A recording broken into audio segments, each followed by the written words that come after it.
అందరికీ నమస్కారం. నేను మీ మౌనిక అండి. ఈరోజు దమ్ బిర్యానీ చాలా సింపుల్ ప్రాసెస్లో చాలా టేస్టీగా ఎవరైనా చేసుకునేలా, బ్యాచిలర్స్ అయినా బిగినర్స్ అయినా ఎవరైనా చేసుకోవచ్చు. ముక్క చూసారా ఎంత సాఫ్ట్గా ఉందో, అలా కుక్ అయితేనే బాగుంటుందండి. ఫస్ట్ మనం మ్యారినేట్ చేసుకునే ముందు మనం ఏవైతే వేసుకుందాం అనుకుంటున్నామో అవన్నీ ముందే అన్ని పెట్టుకోవడం వల్ల మనం ఏది వేయకన్నా ఏది మిస్ చేయకుండా వేస్తామండి. క్లీన్ చేసుకున్న చికెన్కి మనం కొంచెం సాల్ట్ వేసుకోవాలండి, గ్రేవీకి ఎంత సరిపోతుందో అంత. ఇప్పుడు కారం, స్పైస్ కొంచెం ఎక్కువే వేసుకోవాలి, ఎందుకంటే మనం బిర్యానీకి ముక్కకు కూడా పట్టాలి కాబట్టి. కొంచెం పసుపు వేసుకొని ధనియాల పౌడర్ వేసుకోవాలండి, ఒక 2 స్పూన్లు వేసుకుంటే సరిపోతుంది. బిర్యానీ మసాలా వేసేసుకొని ఇప్పుడు బిర్యానీ స్పైసెస్ వేసుకోవాలి. లవంగాలు అండ్ స్టార్ పువ్వు వేసుకోవాలండి. తర్వాత మరాఠీ మొగ్గ వేసుకోవాలి. తర్వాత దాల్చిన చెక్క వేసుకోవాలి. తర్వాత 2 బిర్యానీ ఆకులు వేసుకోవాలి. తర్వాత యాలకులు, జాపత్రి వేసుకోవాలండి. తర్వాత మనం ధనియాల పౌడర్ వేసాం కాబట్టి ఇప్పుడు జీలకర్ర ఏం మిక్స్ చేయకుండా నార్మల్గా జీలకర్ర వేసేసుకోవాలి.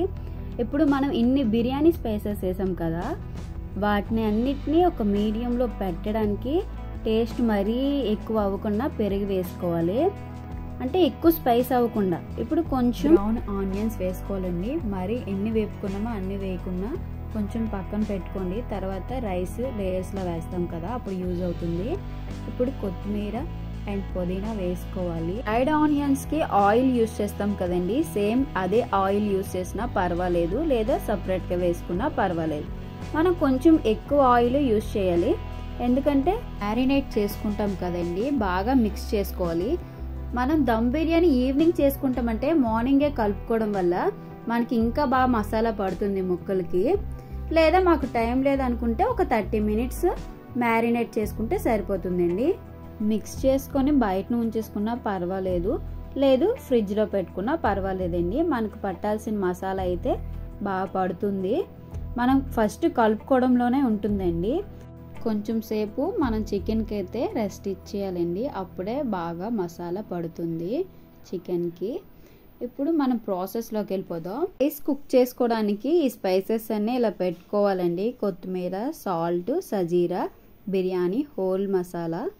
ఇప్పుడు గ్యాస్ స్టార్ట్ చేసుకొని మనం దేంట్లో అయితే రైస్ చేసుకుందాం అనుకుంటున్నామో దాంట్లో వాటర్ తీసుకొని యాలకులు, మిరియాలు అండ్ లవంగాలు వేసుకోవాలి. వేసుకున్న తర్వాత కొంచెం దాల్చిన చెక్క అండ్ స్టార్ పువ్వు వేసుకోవాలండి. స్టార్ పువ్వు తర్వాత మరాఠీ మొగ్గ ఉంటుంది కదా, అవి వేసుకోవాలి, మరాఠీ మొగ్గ. అండ్ బిర్యానీ ఆకులు ఒకటి వేసుకోవాలి, ముందు కూడా మనం వేసుకున్నాం కదా. ఇప్పుడు సజీరా వేసుకోవాలండి. సాల్ట్ ఎక్కువ వేసుకోవాలి, ఎందుకంటే కొంచెం ఉప్పుగానే ఉండాలి, అప్పుడే రైస్కి కరెక్ట్గా సరిపోతుంది. లెమన్ ఇలా హాఫ్ ముక్క వేసుకోవడం వల్ల రైస్ అనేది పొడి పొడిగా వస్తుందండి, అందుకే అలా వేసుకున్నాను.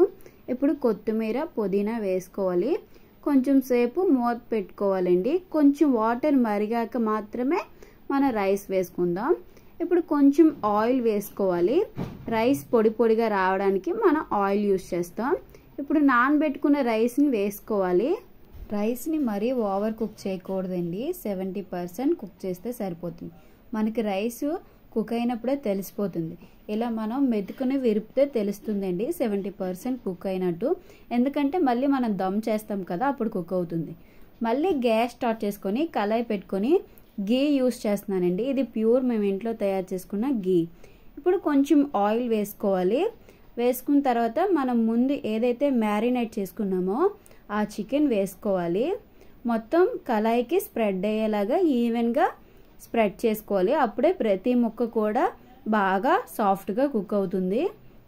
ఈవెన్గా స్ప్రెడ్ చేసుకున్న తర్వాత సిమ్లో కుక్ చేయాలండి, అప్పుడే కిందన అడుగు మాడదు, బాగా కుక్ అవుతుంది. మూత పెట్టుకోవాలి. కొంచెంసేపు కుక్ అయిన తర్వాత మొత్తం చికెన్ మొత్తం సైడ్కి చేసేసి మధ్యలో ఆయిల్ ఉంటుంది కదా, దాంట్లో దంచుకున్న అల్లం వెల్లుల్లిపాయ పేస్ట్ వేసుకోవడం వల్ల టేస్ట్ చాలా బాగుంటుంది. ఇలా దంచుకొని వేసుకోవడం వల్ల మనం వేపుకుంటాం కదా, పచ్చి స్మెల్ పోతుందండి. పచ్చి స్మెల్ పోయిన వరకు వేపుకోవాలి.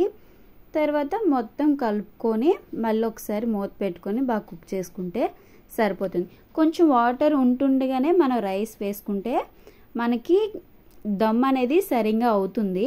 ఇప్పుడు మనం కుక్ చేసుకున్న రైస్ని ఈవెన్గా స్ప్రెడ్ చేసేసుకొని లేయర్స్లా వేసుకోవాలి. ఇప్పుడు మనం ఫస్ట్ లేయర్ వేసుకున్నాం కదా, ముందు ఉంచుకున్న ఫ్రైడ్ ఆనియన్స్ ఉన్నాయి కదా, అవి వేసేసుకొని గీ వేసుకోవాలి. గీ కూడా మొత్తం స్ప్రెడ్ అయ్యేటట్టు వేసుకొని కొంచెం కొత్తిమీర కూడా వేసుకొని మళ్ళీ ఒక లేయర్ రైస్ వేసుకొని మళ్ళీ సేమ్ రిపీట్ చేయాలి. మిల్క్ కొంచెం తీసుకొని దాంట్లో ఫుడ్ కలర్ కలుపుకోవాలండి. మీకు ఇష్టం ఉంటేనే కలుపుకోండి, లేదా లేదు, కంప్లీట్లీ ఆప్షనల్. వేసుకుంటే వేసుకోవచ్చు, వేసుకుంటే కలర్ఫుల్గా ఉంటుంది, అంతేగాని దీనివల్ల టేస్ట్ అయితే ఏం పెరగదు, అలా అని తగ్గదు. మీకు నచ్చినట్టు స్ప్రెడ్ చేసేసుకోవడమే. తర్వాత కొంచెం ఫ్రైడ్ ఆనియన్స్ మళ్ళీ ఫస్ట్ వేసుకున్నాం కదా, అలాగే ఈవెన్గా స్ప్రెడ్ చేసేసుకోవాలి.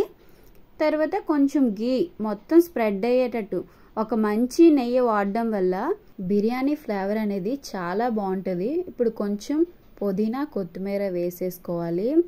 నెయ్యి మాత్రం ప్యూర్ది అయితేనే చాలా బాగుంటుందండి బిర్యానీ అనేది. ఇప్పుడు మళ్ళీ మనం దమ్ పెట్టేసుకోవడమే. మూత పెట్టుకొని దమ్ ఇచ్చేస్తే అయిపోతుంది.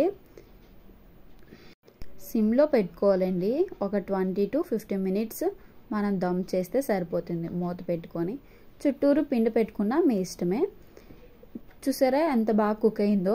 మనకి వేడి మీద కలిపడం వల్ల రైస్ మొత్తం విరిగిపోయి మెత్తగా అయిపోద్దండి. దించుకునే ముందు మాత్రమే మనం లెమన్ రసం తీసుకొని వేసుకోవాలి. బాగా చల్లగా అయిన తర్వాతే కింద నుంచి కలుపుకోవాలి.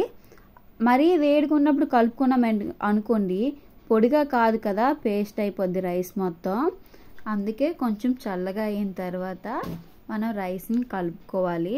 కింద నుంచి కలుపుకోవాలి, లేదా ఒక పెద్ద ప్లేట్ తీసుకొని దాంట్లోకి మనం ఈ కళాయిని తిప్పేసుకున్నా పర్వాలేదు.